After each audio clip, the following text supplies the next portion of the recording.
Nessa planilha tem todas as práticas que a gente fez. O que eu estou mostrando aí? Está escrito, ó, lá na planilha, ó, TEPM matutino na e-bike. Teste de esforço progressivo máximo, turma matutina, qual egômetro? E-bike. E é isso, ponto seguinte. Na prova eu pergunto assim, analise a figura abaixo e responda. Qual pessoa representa, qual linha, qual cor de linha, né, representa a pessoa treinada? Linha vermelha ou linha azul? Justifique a sua resposta. Vermelha, alguém falou vermelha, por quê? Por quê? Justifique a sua resposta. Comparado na mesma potência, boa, melhor. Comparado na mesma potência, na mesma intensidade absoluta de exercício. Não tem mais tempo ali, porque não tem tempo, ó. Tem potência e tem frequência cardíaca. Né? Calma aí, ó. Tá se complicando, viu, Matheus? Olha só. Comparado na mesma potência, a frequência cardíaca da pessoa da linha vermelha é mais baixa. Isso é uma adaptação fisiológica decorrente do exercício. Qual é o nome dessa adaptação fisiológica decorrente do exercício de características aeróbias? Hipertrofia excêntrica. O volume sistólico fica maior e frequência cardíaca submáxima, nesse caso, menor. Tá aí. Você poderia falar assim também, ó, a frequência cardíaca de repouso da linha vermelha é menor. Mesma justificativa. Volume sistólico maior, o coração pode trabalhar menos. Pode falar que relacionar com o VO2, que o oxigênio está no sangue? Não, aí você vai se complicar. Né? Não, analisa o que está sendo perguntado. Ó. O que a gente tem no eixo Y? Frequência cardíaca. O que tem no eixo X? Potência. Não tem VO2. Assim, lógico, nós imaginamos que a linha vermelha, como atingiu uma potência máxima maior, tem um VO2 máximo maior. Isso poderia também ser uma justificativa. Linha vermelha, por quê? Porque a potência máxima que foi atingida no teste foi de 300 watts, ao passo que da linha azul foi por volta de 200 watts. Se o protocolo foi o mesmo, foi tudo igual, as pessoas têm a mesma idade, mesmo tudo, evidentemente que isso também seria uma justificativa que eu aceitaria. Percebe? Né? Repare, as duas pessoas têm a mesma idade. Quem atingiu uma frequência cardíaca máxima maior? Linha vermelha ou a linha azul? Linha vermelha. Essa também poderia ser uma justificativa. A frequência cardíaca máxima atingida durante o exercício da linha vermelha foi maior e da linha azul menor. Provavelmente, o fator fisiológico limitante do teste para a pessoa da linha azul foi o sistema muscular. E isso é presente em pessoas sedentárias. Então, quer dizer, veja, repare que existem diversas justificativas.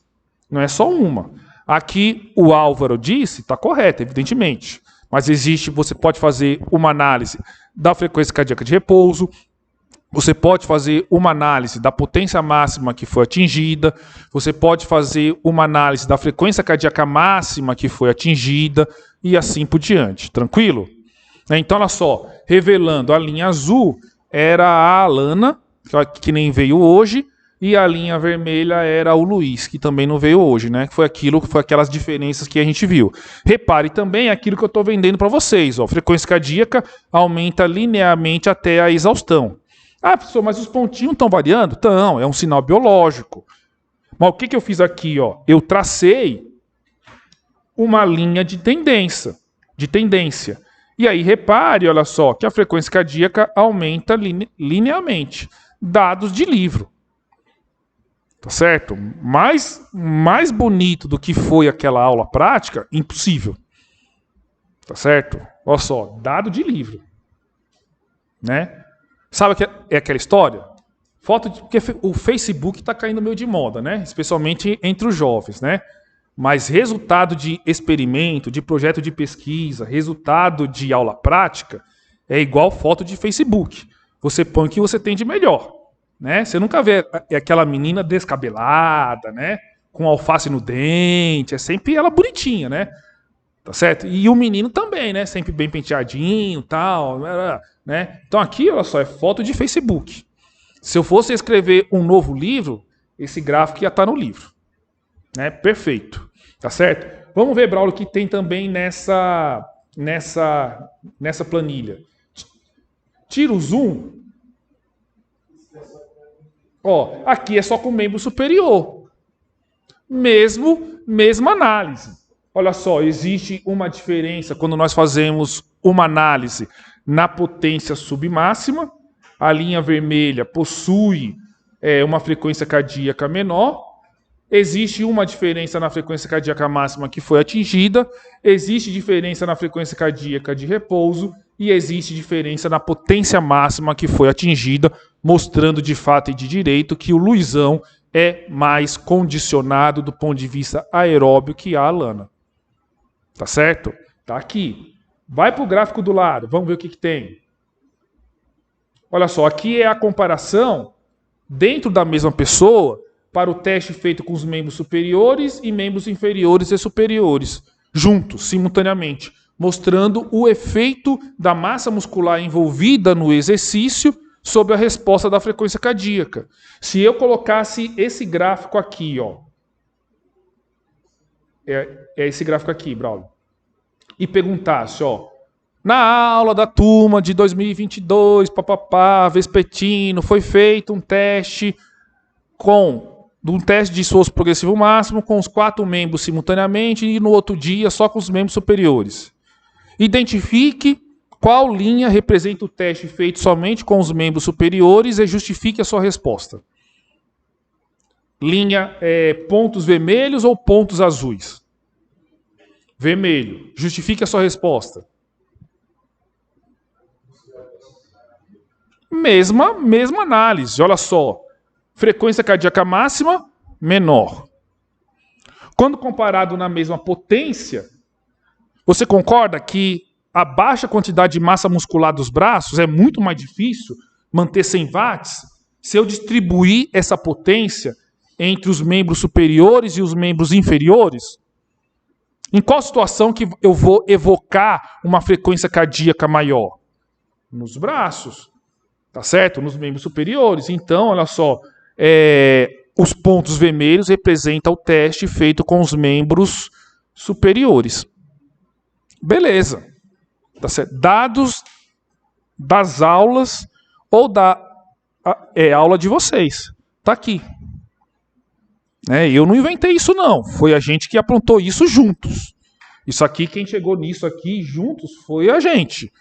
Vem aqui, Braulio, ó, para esse teste. Ó, teste de esteira vespertino, por gentileza. O que nós temos aí? Ó?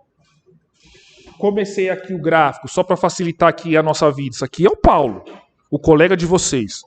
Frequência cardíaca 12 km por hora, 13, 14 assim por diante, ó. Com 12 km por hora, ele estava entre 180 e 190. E aí, repare ó, que a frequência cardíaca foi aumentando linearmente até a exaustão. A frequência cardíaca aqui, desculpe, isso aqui é a percepção subjetiva de esforço, né? Olha só, linearmente até a exaustão. Gráfico de livro. Gráfico de Facebook, de trabalho científico. Tá certo? Né? Então, olha só, qual que é a frequência cardíaca máxima real do Paulo? 176, né, Paulo? Acho que foi. 86, alguma coisa assim, né? Então, quer dizer, nada... E aqui então, tem o comportamento da percepção subjetiva de esforço. Beleza? Né? Baseado nesses dados, nós prescrevemos o treinamento intervalado de alta intensidade com a frequência cardíaca máxima real do Paulão. Percebe? Treinamento intervalado de alta intensidade. Já falei várias vezes e eu repito. Não é a pessoa sair correndo feito um doido por aí ou pedalando. Existem critérios.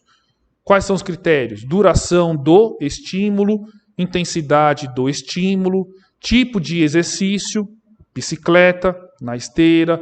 No caso dos cross-training, aí, crossfit, corda naval, por exemplo. Que mais? Duração do estímulo, eu acho que eu já falei.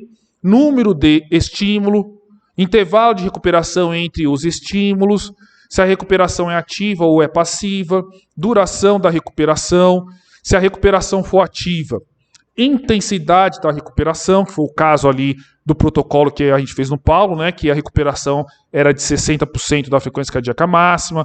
Enfim, existem critérios que devem ser obedecidos. Esse protocolo que o Paulo fez, as pessoas falam o seguinte: não dá para reproduzir na academia. Não dá porque a pessoa não sabe fazer. Lembra lá com o Paulo? No quarto estímulo, ele estava correndo bem devagarinho e a frequência cardíaca dentro de 90% a 95% da frequência cardíaca máxima real dele. A velocidade pode mudar. O que tem que ser fixo é a intensidade de exercício, dentro daquela faixa, né, daquele raio, entre 90% a 95% da frequência cardíaca máxima. A depender do condicionamento, no quarto estímulo, a pessoa pode estar caminhando rápido, ou trotando, e ela está a 90% a 95% da frequência cardíaca máxima dela. Percebe? Então, esses critérios eles devem ser entendidos e aplicados, né? Não basta vir aqui na minha aula. Tem que chegar lá no local que vocês trabalham, né? Se já estão nos estágios, e tentar aplicar. É quando você aplica que tem dúvida. Professor, eu fui lá, não deu certo. Não, vamos discutir. Eu estou aqui para ajudar. Faz assim, assim, assado. E aí depois você me fala se vai dar certo. Tá certo? Tem que ir ajustando. Né? Tem que, aquela história, né? Tem que colocar em prática. Tem que colocar em prática o que vocês estão aprendendo aqui na nossa faculdade. Fala, Paulo.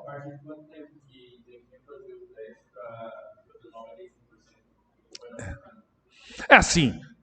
Isso aí é uma pergunta boa. Pessoal, você não precisa refazer o teste no mesmo ano. Professor, por que não? Porque a frequência cardíaca não depende da idade.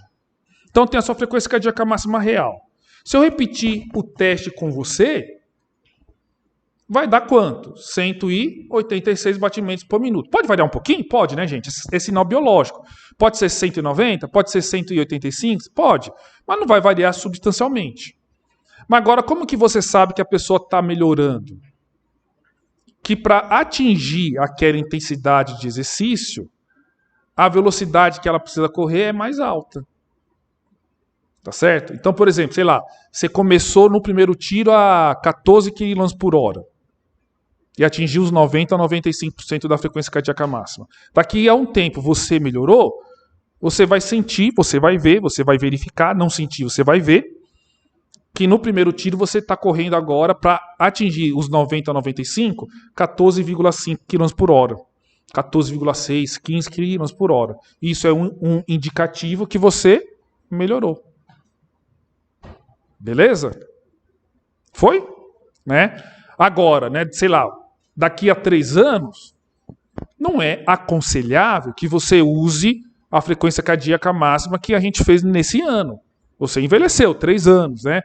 Aí refaz o teste e tal, né? É bom refazer o teste para saber se a pessoa de fato melhorou do ponto de vista objetivo, né? Então tem uma série de critérios aí que a gente deve compreender. Né? Mas tudo isso para dizer que as ferramentas que a gente utilizou nessas aulas, e a gente vai continuar utilizando, ferramentas de baixo custo, com exceção, evidentemente, do sistema metabólico. Mas eu não estou advogando para você comprar. Eu nunca falei isso. Professor, eu ganhei na Sena, na Mega Sena. Cara, se quiser comprar, pode. Mas você consegue prestar um bom serviço sem ter o equipamento. Baseado em parâmetros científicos.